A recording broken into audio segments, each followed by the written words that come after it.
I'm Zibby Owens, and you're listening to the Webby-nominated podcast, Moms Don't Have Time to Read Books. Book of the Month Club is this week's sponsor. They're offering listeners their first book for only $5 with code ZIBBY, Z-I-B-B-Y. Again, that's code ZIBBY for your first book for $5 to Book of the Month Club, which, by the way, is amazing. I subscribe every month. I get to pick from 5 of their favorite books.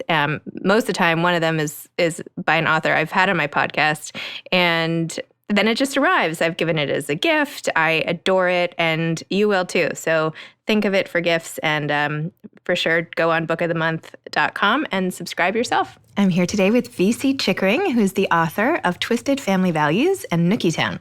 She has written for Comedy Central, MTV, Lifetime, TLC, Discovery, Nick Mom, and Oxygen television networks, as well as for Cosmo, The Washington Post, and other publications. She has a local newspaper column called Pissmonger and writes a blog. She also writes and performs original songs for the alt bluegrass indie jazz band Tori Erstwhile and the Monties. A graduate of NYU, she currently lives with her family in New Jersey. So welcome to Moms Don't Have Time to Read Books. Thank you so much for having me. So here's my first crazy question. On your book, it's VC Chickering, but that is not your name. Are we allowed to use your real name here? Well, who are you? Who are you? I am a ninja. So VC Chickering actually is my legal name. My legal name is Victoria Chickering O'Connell. Okay. And I worked professionally and wrote professionally as Tori or Victoria Chickering until I got married, which was very late. I was 35. So I've never not published anything under Chickering or VC. I switched to VC from Tori because I wanted to put a little bit of distance between who I was in my community as the mother of a child and who I was as a writer because of the nature of the books I was writing. I thought that would be wise and thoughtful and mindful of also his place in the community. Interesting. Yeah. Right before I turned on the recording here, Tori showed me a picture of her son and said she was using it to remind her not to say anything too, controversial. And I'm like, ooh, what would you say? Ooh, like, that's what I want to hear. Let's go right to there. Anyway, her son's adorable at age 16, sorry. Okay, so you disguised yourself for his sake, and yet you wrote these books that are... So what was happening at the time is 50 Shades of Grey had blown up. And everyone from, 17 to 87 had read those books. And I thought, wow, the mindset of your average reader is a lot more open and available to taboo concepts than I gave it credit for. And I think the whole industry was sort of blown away by how they had underestimated the appetite of the reader. So piggybacking on that new information, I thought, well, I'll take on an experience I was going through at being a recent divorcee. And what was happening is I went through divorce. It's pretty hideous for about 2 years. I went through a divorce. Okay. So it's the worst imaginable. You really wouldn't wish it on your worst enemy. Someone literally told me at the beginning, the next 2 years, just wait for 2 years. I was like, 2 years? I know. You think you'll never get through it, and then you do. But it really is 2 years of absolute misery, abject misery, and every shade of misery with tears and depression and weight loss and all these hideous, horrible things. Weight loss was not a bad thing. That was the major perk for me. Which PS comes back after 2 years. Right. So once you feel better again. Yeah. So as I was hitting my stride, finally coming out of that 2-year experience, You did not have kids with that husband. I do. My son. Oh, yes. Your son is from your first husband. Okay. Correct. So I was coming out of that experience and finally finding my balance and my new normal and the new rhythm of my life. And part of that was reintegrating myself in society and going out with women again and going to lunches and having glasses of wine with folks. And what would happen, the typical scenario is that, women, that we come together and we say hello and, cute outfit and I love your new haircut. And then we go around the circle. What's new with you? My husband's knee surgery. I'm refinishing the basement. My son's lacrosse tournament. Everybody kind of goes around the circle and it would get to me. And I would say, I'm doing pretty okay now. I've really found my equilibrium. The only problem is that I'm incredibly horny all the time. And that's okay to say it if your son is listening? Well, okay. It's part of life. Right. Okay. It's a legitimate, what I said to him getting ready for this book to be published is people have sex. It's a part of life. We wouldn't be here. And this is what you can tell your friends. Like, we wouldn't be here if your parents hadn't had sex. So it's okay to be sex positive. It's okay to want that, to have that urge and to want that experience. Obviously, with a million other caveats when you're entering that world. But as an adult, I'm allowed to be horny. So I would say this out loud. I would say, I'm just incredibly distractedly horny, and I would love to find somebody just to have sex with, and then out you go, and then leave, and then so I can, stay and eat a ham sandwich and watch television by myself. And everybody would laugh, and then somebody would say, you should come have sex with my husband. That would be so great. And then everybody would laugh, and then somebody else would say, you know what? That would be fantastic if you could just swing by the house once a week and have at it with Mark. And then somebody would say, and then Steve, how about Steve once a month? So the joke was, I'd say, all right, well, how about Steve on every other Tuesday, and then Mark once a week, and then da-da-da. And this was a joke, and everybody laughed.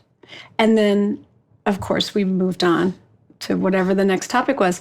And that joke happened so many times in that year after, when I would say, I'm just distractedly horny, somebody in the circle, regardless of socioeconomic background, regardless of who the person was in that type of group, someone would say, I would love it if you'd have sex with my husband and take some of the pressure off. And it was always met with laughter, but it always happened. That joke was always made, not by me. Did you start sleeping with her husband? No, I didn't sleep Are with you sure? anybody. Now is the time. Let's just get it out there. How was it with Mark and Steve? Exhausting. No, you were so busy. Now you have no friends. But it really, because if that joke hadn't been made so many times by so many married women who'd been having the same predictable sex with their husbands for 4 years, 10 years, 14, 28 years, if that joke hadn't been made, I would not have gotten the idea and the impetus to write my first book, which was the jumping off point, which is basically women at a luncheon. The joke is made, then they disperse, but one of the women follows her back to her car in tears and says, I think I'm serious. I think I want you to have sex with Ted because I'm exhausted. My kids are so little. I don't have time. I'm not even interested. And I think he's going to leave me. And I trust you. And I know you're not interested in Ted. And I know you're not going to break up my marriage. And the protagonist, Lucy, it's great for her because these guys are clean. They're disease-free. They've been in monogamous relationships.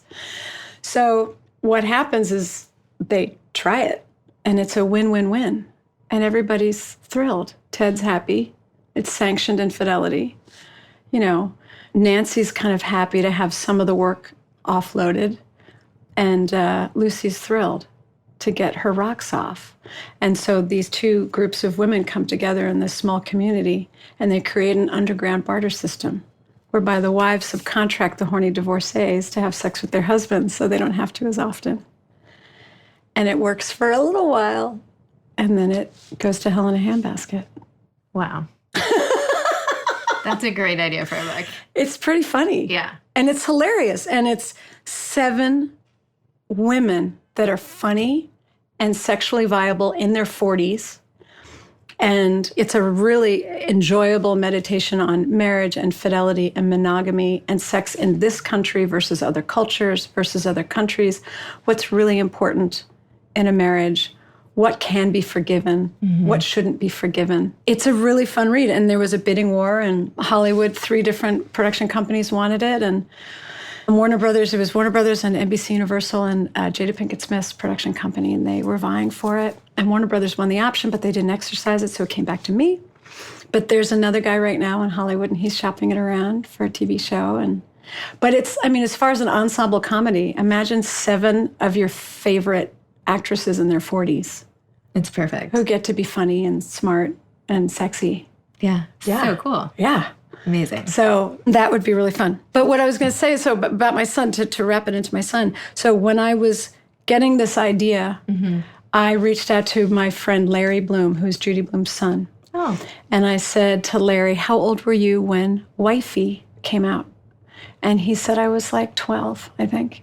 And my son was going to be 12 when NOOKIETOWN was going to be published. And so I said, well, what was that like for you to be 12 and have Wifey hit the book stands? And then he said it was fine. I wasn't even aware of it. I was 12. I was in middle school. I was so immersed in my own world.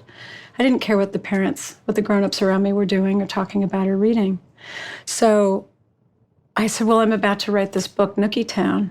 And I sort of told him about it. And he said, go for it. He said, I'm fine. Worked out for me.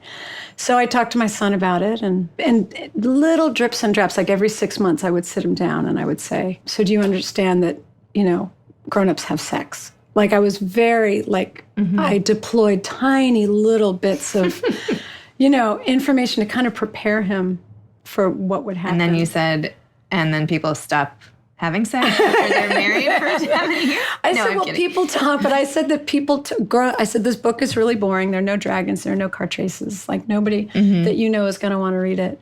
But parents do talk a lot about relationships, and they talk about, money and religion, politics. I said, these are all topics that are in my book, and actually not politics. Like, whatever. He was like, whatever, who cares? Yeah. And it really did kind of work out. And I gave him we did some role playing, like what would you say if somebody comes at you about your mom's book? So we worked on writing him responses, like the writer's room. I said, you can just say, my mom's a writer and I'm really proud. She got a book published. I'm really proud. Not everybody gets to do that. Or you can say, everybody has sex. We wouldn't be here if it weren't for sex. So, he had some answers, but they didn't come into play. Good. Yeah. It was really nice. And then when did you start writing Twisted Family Values? So then, I had a 2-book deal with St. Martin's Press. Okay. So they were like, what's next? And I thought, hey, how about another taboo? Since that was so much fun to explore, what are the other American taboos out there? And the Twisted Family Values came about from a guy that I dated years ago for about 10 minutes. He told me a story about a flirtation he had with his first cousin when they were young, and this sort of innocent childhood exploratory, that kids do, and how it just carried on for longer than decorum would allow or should allow at the time. And I thought, boy, that might be an interesting juxtaposition to take that scenario and drop it in a well-to-do community. How would that family and how would that community respond to something that, in theory, shouldn't be done? So when I read it, I was like, she had a really hot cousin. I know people have said right? that. No, I mean, my cousins are lovely, but they know, the definition of fiction. It was really more from that guy. And then what happens is, as a writer, you get this kernel of an idea, as what happened with NOOKIETOWN, with the conversation with the women. And so with that guy, you float it. You do sort of, you field test it, and you put it out in the world, like market research, and you sort of run it by people. Have you ever had a hot cousin? Have you ever had a crush on a cousin? And if people had all across the board said no, then that idea would have died. Because, where do you go with that? But because so many people said, oh, yeah. And then I would say, did you ever make out with your cousin? And then some of them would say, oh, uh-huh. And then when I get enough, I feel like I've gathered enough research, I bring it into my therapist, who's a fantastic resource if you're writing about secrets and desire, because people tell their therapists everything. So I could take these ideas I was conjuring, this kind of notion that was simmering, and bring it into my therapist and say, hey, do people bring to you the secret that they have slept with their first cousin? And if she says, oh, yes, that happens, then I know I'm onto something. If she were to say, no, that never happens, then I would say, okay, well, come up with something else. Go on to my next story, because I have like 4 or 5 ideas. But when she said, "Oh, yeah, that's a thing," I said, "Is it?" She said, "Uh-huh." I said, "Okay. There's something there. Yeah. There's something there that people don't talk about, that people don't want to think about."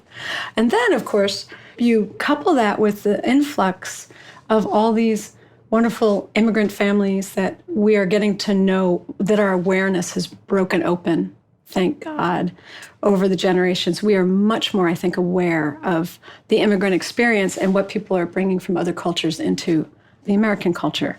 And what we're learning is that it's not that unusual in most other cultures. It's not that big a deal. And if you ask a group of women, at cocktails, they'll say, "Oh yeah, my grandparents. Oh yeah, my great-grandparents were cousins. Oh yeah, my great aunt and great uncle from the old country." So there are a lot of stories about folks, back in the day where that was done. So it's not that crazy. And then you take these nuggets of ideas and secrets that people have, but then you put it in a context where you explore all these other factors, like this family and twisted family values that's going through sort of a decline through the generations, and the different parenting styles, and so much more stuff, sexual abuse. I mean, there's so much stuff being put in here. Yeah. So how did you start writing fiction like this? Like, you've written these two really thought-provoking, interesting books. Like, where did this come from? You just had them all in your head? Did you take a class? Like, explain. I wrote forever and ever. Before I ever called myself a writer, I realized I have been a writer my whole life. I started writing notes for my girlfriend to pass to her boyfriend in 5th grade. I was the Cyrano. I had pen pals like crazy. I filled journals like mad. In college, I wrote plays. I wrote musicals. I went on, after college, I worked in cable television. And I wrote for MTV and Comedy Central and Lifetime and all these networks. And I was writing personal essays, and I had things published in the Washington Post magazine and Cosmo and Bust. I wrote for Bust, which was really fabulous in the 90s. So I was always writing, but I didn't consider myself a writer until more recently. And I think it was that experience of the universe almost shoving this idea at me, this NOOKIETOWN idea. I'm the gal to write it. Like, clearly, the universe wants me to write this book. So I sat down and I actually, here's another wonderful kismet moment. I was dropping my son off at school, and I passed another writer on there are a lot of writers in the community that I live in. It's a wonderfully arts-rich community. And she passed me by, and I said, I'm thinking of trying a novel. I've never written long form. I've written so many other formats, never taken on. I've written screenplays, but I've never taken on a novel. And she said, "Oh, there's a great book you should read. It's called No Plot, No Problem." Have you heard of it? Mm-mm. And she's like, "Pick it up. It'll be really useful." And so I thought, okay, great. I picked it up. And I am telling you, like, that moment, the fact that I crossed her path in that moment, and I picked up that book, but this guy named Chris Batty was living in San Francisco years ago in a community of writers. They spend their all day in a coffee shop talking about this novel that they're writing and not writing the novel.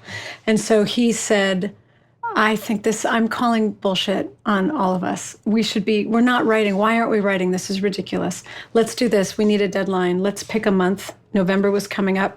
We'll start at the first of the month. We're going to write 1,700 words a day for 30 days, to the exclusion of everything else.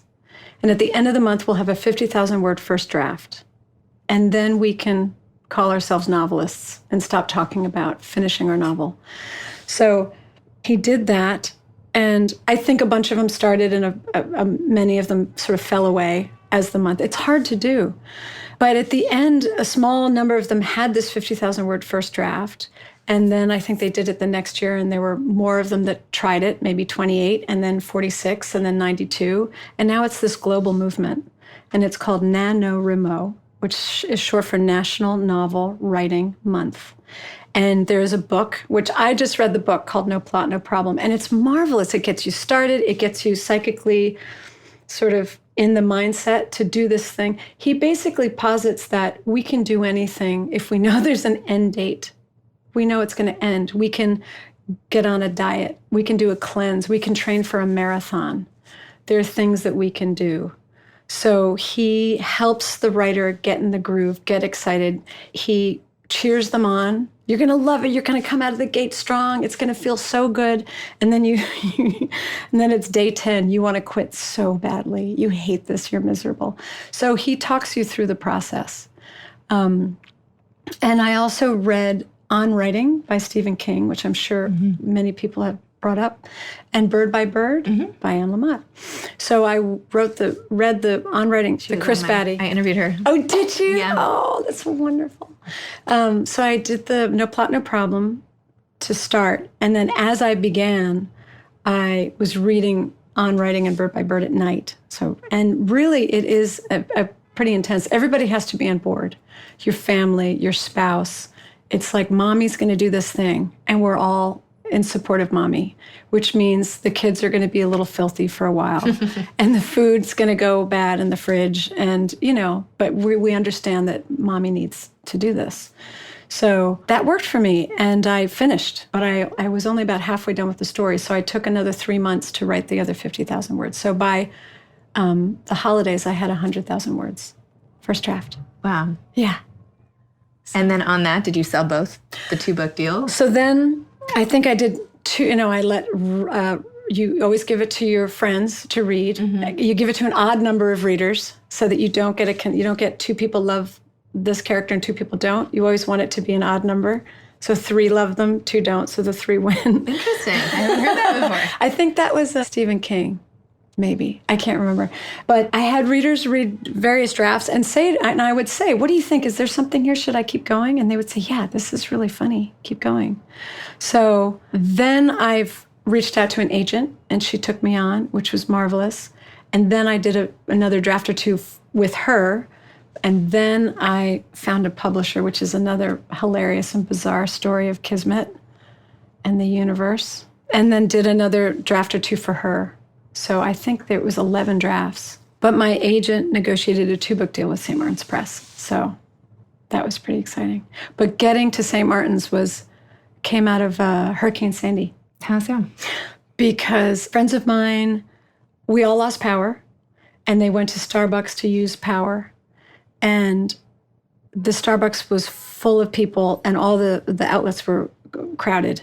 And so as they were leaving, they ran into another couple that they only knew from a once-a-year annual Halloween party. And the couple said, well, we have power, come back to our house.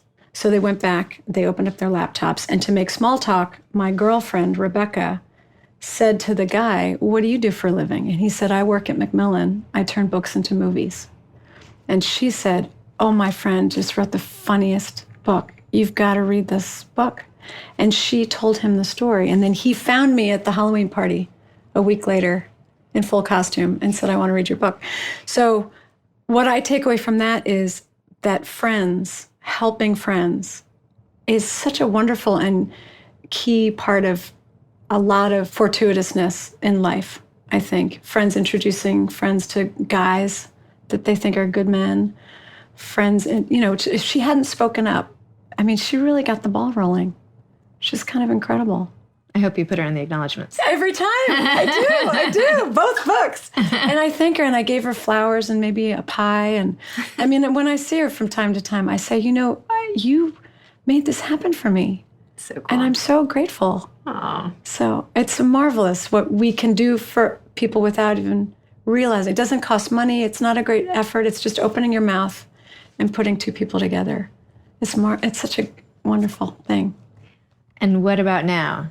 Are you working on another one? Yes. Yeah? So I'm switching genres. I'm going to jump to romance because I do love... Oh, that's right. I heard... What's it called? Wait, I have... Wendy Wanderlust. Yes, I have it right here. Wendy Wanderlust. Wendy Wanderlust.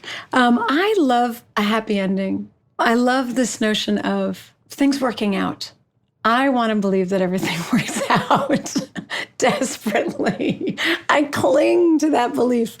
So it's not such a stretch for me to switch gears and try my hand at a story where there will be this wonderful tension and there will be, obviously more sex. My editor has always said that I write a pretty good sex scene. So capitalizing on that and just enjoying that format of just that fun of falling for someone, and maybe the bumps that happen along the way until you really kind of come together. So I thought that would be so I decided to take on the late 80s and the Europass. It's about two best friends who go to Europe in the late 80s on Europasses.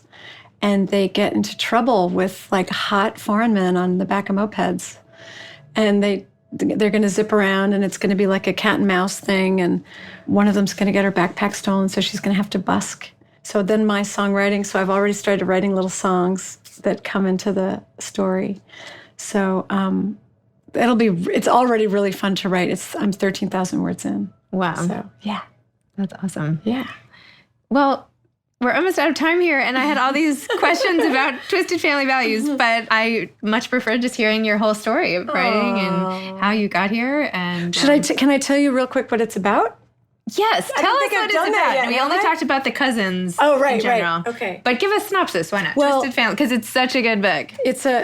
And I feel like the characters in the story are so real and like just, I even just picked it up again and I felt like I could see all of them like coming back. I've heard that. People said that they read it quickly and that they feel very immersed. Yes. And they're very part of the family. Mm-hmm. Like they just feel...